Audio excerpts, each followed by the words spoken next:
देखा था जिसको यहाँ पर अपने फादर को देखकर काफ़ी ज़्यादा गुस्सा आ गया था और उसने अपने फादर को काफ़ी सारी गालियाँ दी थी। इसी के बाद यहाँ पर वो गुस्से में बोलता है, लुओ फेंग यहाँ पर ये सब तुम्हारे वजह से हुआ है, इसीलिए यहाँ पर अब तुम बिल्कुल भी नहीं बचोगे। इसी के बाद वो अपने बो से यहाँ पर 3 एरोज़ को शूट कर देता है लुओ फेंग की तरफ। जहाँ पर हम देखते हैं जैसे ही वो एरोज़ यहाँ पर लुओ फेंग की तरफ आगे बढ़ते हैं, वो यहाँ पर तुरंत डिसअपियर हो जाते हैं, जिनको देखकर यहाँ पर वो भी शॉक हो जाता है। इसी के बाद यहाँ पर एक आवाज़ आने लगती है जो कि यहाँ पर और किसी की नहीं, लुओ फेंग के फादर की होती है और वो यहाँ पर कहने लगते हैं, आखिरकार तुम्हारी हिम्मत कैसे हुई यहाँ पर मेरे सन को तकलीफ पहुंचाने की। और यहाँ पर जो उनकी सोल पावर होती है वो यहाँ पर छत को फाड़कर बाहर निकल जाती है, जिसको यहाँ पर एक सोल्जर सुन लेता है और बोलता है कि ये तो यहाँ पर हमारे पिछले फैमिली मास्टर की आवाज़ है और ये यहाँ पर कैसे आ सकती है। शायद से वो यहाँ पर लुओ फेंग की प्रोटेक्शन कर रहे हैं और वो यहाँ पर अब वापस आ चुके हैं, जिसे देखकर वो यहाँ पर काफ़ी ज़्यादा खुश हो जाता है और यहाँ पर कहने लगता है कि मुझे यहाँ पर जल्दी से यंग मास्टर को बचाने के लिए उस तरफ जाना होगा। हम देखते हैं इन सब चीज़ों को यहाँ पर यान और उसके फादर भी देख रहे होते हैं, जहाँ पर यान के फादर उससे कहने लगते हैं कि मुझे लगता है वहाँ पर कोई ना कोई गड़बड़ी ज़रूर हुई है, इसीलिए हमें वहाँ पर चलकर एक बार देखना चाहिए। यान बोलता है, फादर हमें वहाँ पर ज़रूर जाना चाहिए, मुझे लगता है कि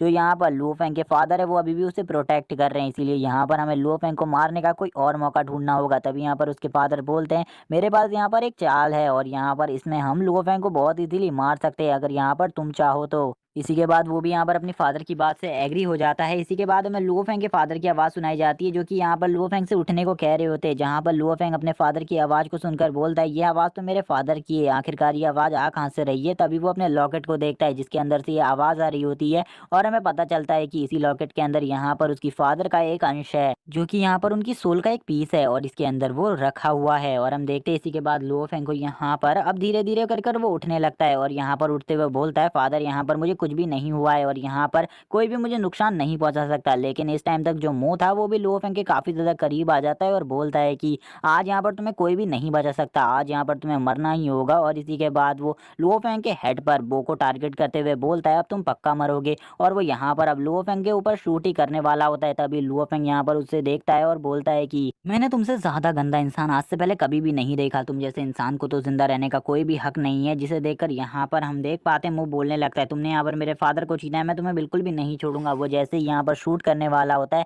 तभी हम देखते हैं उसका दरवाजा यहाँ पर बहुत बुरी तरीके से टूट जाता है और जो गार्ड यहाँ पर बाहर की प्रोटेक्शन कर रहा होता है वो बोलता है कि यहाँ पर यमोन ने यंग मास्टर को मारने की कोशिश करी है, इसीलिए यहाँ पर उस पर जल्दी से जल्द यहाँ पर एक मुकदमा चलाया जाएगा। और इसी के बाद वो मुंह को बहुत बुरी तरीके से पीटने लगता है और वो यहाँ पर मुंह की बहुत ज़्यादा बुरी हालत कर देता है। इसी के बाद यहाँ पर काफ़ी सारे लोग आ जाते हैं जो कि यहाँ पर मुंह और उसके फादर को देख लेते हैं यहाँ पर यंग मास्टर को मारते हुए। जैसा कि यहाँ पर लुओ फेंग यंग मास्टर है, इसीलिए यहाँ पर उसे कोई भी ऐसे ही नहीं मार सकता। इसी के बाद हम देखते हैं जो मुंह होता है वो यहाँ पर अपनी फादर की डेड बॉडी के सामने रो रहा होता है और बोलता है कि ये सब यहाँ पर लुओ फेंग की वजह से हुआ है, लेकिन यहाँ पर उसके फादर की डेथ नहीं हुई थी, ये उसको बिल्कुल भी नहीं पता था। तभी यहाँ पर लुओ फेंग बोलने लगता है, तुम यहाँ पर कितने ज़्यादा बड़े चूतिया इंसान हो, क्योंकि यहाँ पर तुम्हें बिल्कुल भी नहीं पता तुम्हारे फादर अभी तक बिल्कुल भी नहीं मरे हैं। इसी के साथ यहाँ पर प्रेजेंट टाइम के फैमिली हेड भी आ जाते हैं जो कि यहाँ पर यान के फादर है और हम देखते हैं ये दोनों यहाँ पर आते हुए कहने लगते हैं कि इसने यहाँ पर बहुत ज़्यादा बड़ी गड़बड़ी कर दी। यहाँ पर इनको देखकर जो यहाँ पर ये मुंह होता है वो काफ़ी ज़्यादा खुश हो जाता है, लेकिन यहाँ पर जो फैमिली हेड होते हैं वो बोलते हैं कि यहाँ पर ये हमारे साथ काफ़ी ज़्यादा अच्छे संबंध दिखाने की कोशिश कर रहा है, लेकिन इसने यहाँ पर यंग मास्टर को बहुत ज़्यादा नुकसान पहुँचाने की कोशिश करी है, इसीलिए यहाँ पर इसको बिल्कुल भी नहीं छोड़ा जाएगा। हम देखते हैं यहाँ पर जो मुंह होता है वो बोलता है कि तुम लोग यहाँ पर मुझे बेवकूफ़ बनाने की कोशिश कर रहे हो, तुम यहाँ पर इस सारे मसले का जिम्मेदार मुझको ठहराने की कोशिश कर रहे हो, लेकिन आखिरकार ये तो कोई और ही था। तभी यहाँ पर हम देखते हैं हमें एक फैन दिखाया जाता है जो कि यहाँ पर मुंह की तरफ आगे बढ़ता है, जो कि यहाँ पर यान का फैन होता है और वो यहाँ पर उसे जोर से मारते हुए कहता है कि तुम यहाँ पर अब हमारे सामने जबान चलाने की कोशिश कर रहे हो। हम देखते हैं मुंह की हालत इस टाइम पर इतनी ज़्यादा ख़राब थी कि यहाँ पर उसे अब कोई भी नहीं पूछ रहा था, उसने यहाँ पर जो भी कुछ भी किया था अब उसको उसका यहाँ पर अच्छे तरीके से सज़ा मिलने वाली होती है। वो अपने फादर के पास जाकर रोने लगता है। तभी यहाँ पर जो फैमिली हेड होते हैं वो बोलते हैं कि यहाँ पर इन दोनों बाप बेटों को यहाँ पर काल कोठरी में डाल दिया जाए और इन दोनों को यहाँ पर मौत की सज़ा सुनाई जाएगी। इसी के बाद हमारा सीन शिफ्ट होता है और हम देखते हैं उस गार्ड को जो कि यहाँ पर इनसे कहने लगता है, आप लोगों ने यहाँ पर काफ़ी अच्छा फैसला सुनाया। इसी के बाद हमारा सीन दिखाया जाता है यहाँ पर इन लोगों का, जहाँ पर हम देखते हैं जो प्रेजेंट फैमिली हेड होते हैं वो बोलने लगते हैं, मेरे पास यहाँ पर एक और चीज़ है तुम सभी से कहने के लिए। जो प्रतियोगिता यहाँ पर 1 महीने बाद होने वाली थी वो अब यहाँ पर बस 7 दिन बाद होगी, इसीलिए यहाँ पर तुम लोगों को उस प्रतियोगिता की तैयारी करनी होगी और लुओ फेंग तुम भी यहाँ पर उसमें पार्टिसिपेट करोगे क्योंकि तुम यंग मास्टर हो। तभी यहाँ पर इस बात को सुनकर लुओ फेंग कहने लगता है, आखिरकार मैं इसमें पार्टिसिपेट क्यों करूँ, क्योंकि यहाँ पर मैं इसमें पार्टिसिपेट नहीं करने वाला। और इसकी बात सुनने के बाद जो गार्ड होता है वो बोलता है कि यहाँ पर ओल्ड फैमिली हेड ने लुओ फेंग को यहाँ पर ये चांस चांस दिया है कि वो इस प्रतियोगिता में भाग ले भी सकता है और नहीं भी। लेकिन यहाँ पर जो यान के फादर होते हैं वो बोलते हैं कि क्या तुम्हें नहीं पता कि इस टाइम पर फैमिली का हेड मैं हूँ, इसलिए यहाँ पर ये सारे डिसीजन मैं लूंगा। इसीलिए यहाँ पर मैं चाहता हूँ कि लुओफेंग भी उसमें पार्टिसिपेट करे और यहाँ पर लुओफेंग उसमें ज़रूर पार्टिसिपेट करेगा। और ये कहने के बाद वो सभी लोग यहाँ से चले जाते हैं। सभी लोग यहाँ पर लुओफेंग को देखने लगते हैं, जहाँ पर लुओफेंग भी खड़ा होता है और बोलता है कि मैं इस प्रतियोगिता में ज़रूर पार्टिसिपेट करूंगा। लेकिन गाइज मैं एक बात बता दूँ कि जो लुओफेंग है वो उसकी यहाँ पर जो मार्शल होती है वो पूरी तरीके से खत्म हो चुकी है और इस टाइम पर उसके पास उसकी ब्लड लाइन स्प्लिट भी नहीं है, इसीलिए यहाँ पर लुओफेंग काफ़ी ज़्यादा कमज़ोर है। इसी के बाद में दिखाई जाती है लुओफेंग के फादर की ग्रेव, जो कि यहाँ पर अब बनकर पूरी तरीके से तैयार हो चुकी थी। ये सब देखकर लुओफेंग काफ़ी ज़्यादा खुश होता है और यहाँ पर वो मार्शल गॉड से कहने लगता है कि मुझे बिल्कुल भी समझ में नहीं आ रहा अब मुझे क्या करना होगा, क्या आपके पास कोई रास्ता है। तभी मार्शल गॉड कहते हैं मैं यहाँ पर तुम्हारी सोल को दोबारा से अवेक नहीं कर सकता। ये बात को सुनने के बाद यहाँ पर वो कहने लगता है कि क्या यहाँ पर आप मेरी मार्शल सोल को बिल्कुल भी अवेक नहीं कर सकते,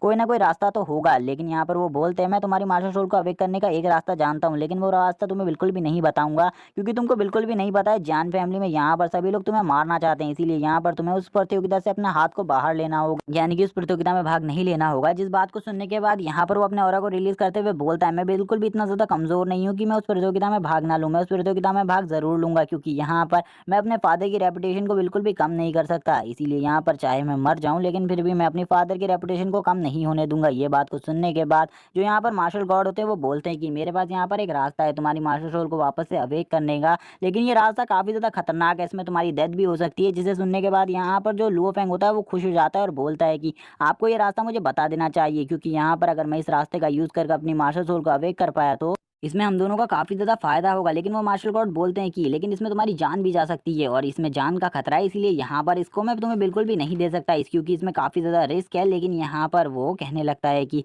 कोई भी रास्ता होगा मैं यहाँ पर उसमें जरूर चलूंगा। तभी वो यहाँ पर उसे बताने लगते हैं तुम्हें यहाँ पर एक माउंटेन में जाना होगा जो कि यहाँ पर काफी ज्यादा खतरनाक है और वहाँ पर कुछ भी हो सकता है तुम्हारे साथ, इसीलिए यहाँ पर मैं कुछ मेडिसिन के नाम बता रहा हूँ, इन्हें तुम्हें ले लेना होगा सबसे पहले मेडिसिन हॉल से। इसीलिए जल्दी से जल्दी तुम उन मेडिसिन का इंतजाम करो और उसके बाद मेरे साथ उस जगह पर चलो क्योंकि वो जगह काफी ज्यादा खतरनाक है, इसीलिए वहां पर तुम्हें शायद से मेरी भी जरूरत पड़े और तुम्हें यहाँ पर थोड़ा और ज्यादा पावरफुल होना होगा। इसी के बाद वो तैयार हो जाते हैं वहां पर जाने के लिए। लुओफेंग बोलता है कि मैं यहाँ पर पूरी तैयारी के साथ जाऊंगा उस जगह पर, लेकिन यहाँ पर जो मार्शल गॉड होते हैं वो भी उस जगह पर जाने से थोड़ा बहुत डर रहे होते हैं क्योंकि यहाँ पर वो सोल फॉर्म में थे और वो लुओफेंग की ज्यादा मदद नहीं कर सकते थे। लुओफेंग भी यहाँ पर उनकी बात को समझने की कोशिश कर रहा होता है, लेकिन यहाँ पर मार्शल गॉड बोलते हैं लेकिन मैं यहाँ पर तुम्हें ज़रूर ले जाऊंगा, लेकिन यहाँ पर तुम्हें मुझसे एक वादा करना होगा, तुम्हें यहाँ पर मेरे कातिल और अपने फादर के कातिल दोनों को ढूंढकर मार देना होगा और मैं चाहता हूँ कि तुम इस वर्ल्ड के स्ट्रॉन्गेस्ट फाइटर बनो। इसी के बाद हमारा सीन सिर्फ टोटा मेडिसिन हॉल का सीन दिखाया जाता है, जहाँ पर हम देखते हैं सभी लोग यहाँ पर पिल्स लेने के लिए आए होते हैं जो कि यहाँ पर काफ़ी ज़्यादा हाई रैंक्स की पिल्स को परचेस कर रहे होते हैं।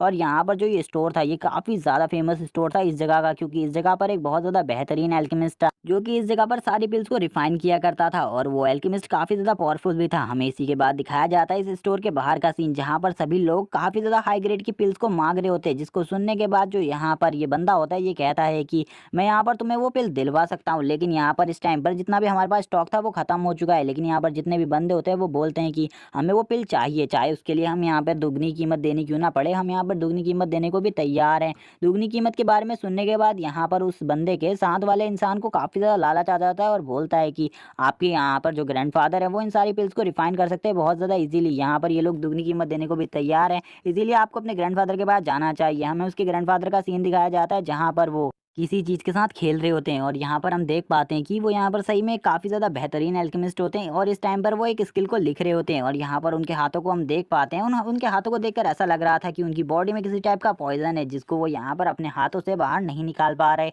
और वो यहाँ पर उस स्किल को लिखते हुए बोलते हैं कि यहाँ पर मुझे बिल्कुल भी समझ में नहीं आ रहा आखिरकार ये कौन सी स्किल है, लेकिन यहाँ पर इस स्किल को मैंने काफ़ी ज़्यादा बार यूज़ तो नहीं किया, लेकिन ये स्किल काफ़ी ज़्यादा पावरफुल होने वाली है। इसी के बाद हम देखते हैं जो यहाँ पर वो बंदा होता है वो अपने ग्रैंडफादर के पास आ जाता है और अपने ग्रैंडफादर से बोलता है कि ग्रैंडफादर आपको यहाँ पर और ज़्यादा पिल रिफाइन करने की ज़रूरत है क्योंकि यहाँ पर जो हमारी शॉप है उसके बाहर पर लाइन लगी हुई है काफ़ी सारे लोगों की, इसीलिए यहाँ पर आप जल्दी से जल्दी वो सारी पिल्स रिफाइन करनी होंगी। तभी यहाँ पर हम देखते हैं उसके ग्रैंडफादर कहते हैं कि मैं उन पिल्स को रिफाइन कर दूंगा, लेकिन यहाँ पर मुझे थोड़ा टाइम चाहिए जिसके बाद ही मैं उन पिल्स को रिफाइन कर पाऊंगा। तभी यहाँ पर हम देखते हैं उस मोटे इंसान को जो कि यहाँ पर कहने लगता है मुझे लगता है कि आपने इस फर्नेस में कुछ पिल्स को रिफाइन कर पहले से ही रखा है। तभी यहाँ पर उसके ग्रैंडफादर बोलते हैं नहीं इसके अंदर कोई भी पिल नहीं है, इसीलिए तुम्हें इसे चेक करने की बिल्कुल भी ज़रूरत नहीं है, मैं तुम्हें बता देता हूँ इसके अंदर कुछ और ही चीज़ है जो कि यहाँ पर मेरा पर्सनल सामान है। तभी यहाँ पर हम देखते हैं वो यहाँ पर उसके ढक्कन को खोलने लगता है जिसमें से यहाँ पर काफ़ी ज़्यादा रोशनी निकलने निकलने लगती है और इसकी रोशनी इतनी ज़्यादा थी कि वो बंदा भी यहाँ पर इस रोशनी को देखकर शॉक हो जाता है और कहने लगता है कि इसके अंदर ज़रूर कोई ना कोई ख़ास चीज़ होगी जिसको यहाँ पर